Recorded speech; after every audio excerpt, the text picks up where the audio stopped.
Thank you, Karen. Just something else I highlight on my report is accreditation coming at the end of the year. Interesting enough, for those who remember, we just completed our previous accreditation immediately before the start of COVID. So it is interesting how time flies, and we're back into the fourth year.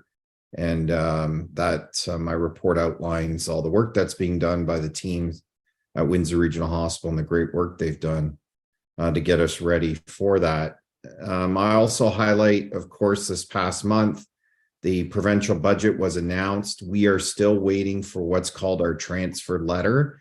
And what that does is it breaks down for us, along with other hospitals, how that budget specifically applies to Windsor Regional Hospital, because there is some interpretation that needs to be done, and are the monies that are being earmarked for hospitals related to certain things we already have in place, but they're just going to carry over to this budget.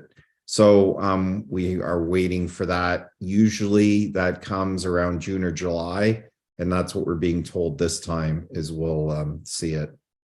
Highlight also our workplace wellness program that's into its second year in May of 2024. It's really, we've always had a workplace wellness program, but we really enhanced it back last year, and it's been a huge success to the point that a lot of the sessions that are available, and there's a lot of them, are being filled up rather rapidly by the staff, and we're adding more and more sessions as much as we can with the providers. So great success in that regard, and thousands of staff have participated in it.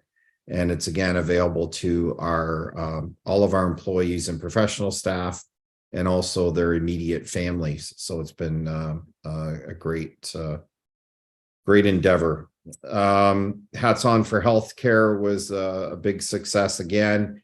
Again, something so small that was created 14 years ago. And, it's raised, hundreds of thousands of dollars, $500,000. And this year, it's still,